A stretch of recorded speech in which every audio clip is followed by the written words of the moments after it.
ସାଇ ବାବାଙ୍କର ଆଜି କଳସ ଯାତ୍ରା ଷ୍ଟାର୍ଟ ହେଉଛି। ବର୍ତ୍ତମାନ ସାଇ ବାବାଙ୍କର ଲାଇନ୍ ଲାଗିଛି।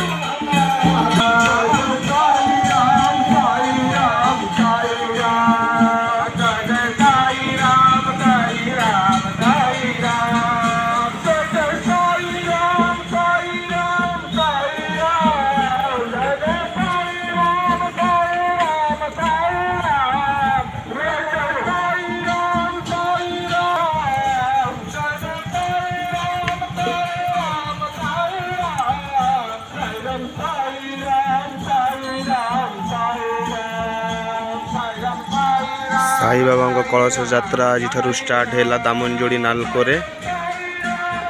ଭକ୍ତମାନେ ସମସ୍ତେ ଆମର ସାଇଙ୍କ କଳସ ନେବାରେ ପୁଣ୍ୟ ଧାର୍ଯ୍ୟ କରିଛନ୍ତି। ପୁରା ଭିଡ଼ ଅଛି ଦାମନଯୋଡ଼ି ଟାଉନସିପ୍ର ଯେତିକ ଭକ୍ତମାନେ ସବୁ ପୁରା ଇଚ୍ଛୁକ ପୁରା ଶ୍ରଦ୍ଧା ଭାବରେ କଳସ ଯାତ୍ରା ଅନୁଷ୍ଠାନ କରୁଛନ୍ତି। ଦେଖିପାରୁଥିବେ କଳସ ଯାତ୍ରାର ଶୁଭାରମ୍ଭ ଷ୍ଟାର୍ଟ ହୋଇସାରିଛି। ତାଙ୍କୁ ସପୋର୍ଟ କରିବାକୁ ଆମର ଦାମନଯୋଡ଼ି ନାଲକୋ ସିକ୍ୟୁରିଟି ଭାଇମାନେ ସବୁ ପ୍ରକାର ସୁବିଧା ରଖିଛନ୍ତି। କିଛି ଅସୁବିଧାର ସମ୍ମୁଖୀନ ହେବାକୁ ପରିସ୍ଥିତି ନାହିଁ। ପଛରେ ପୋଲିସ ପ୍ରୋଟେକ୍ସନ୍ ପ୍ଲସ୍ ଆମ୍ବୁଲାନ୍ସ ସବୁ ଏଠି ସୁବିଧା ଅଛି ଦାମନଯୋଡ଼ି ନାଲକୋ ଭିତରେ କୋପରେସନ୍।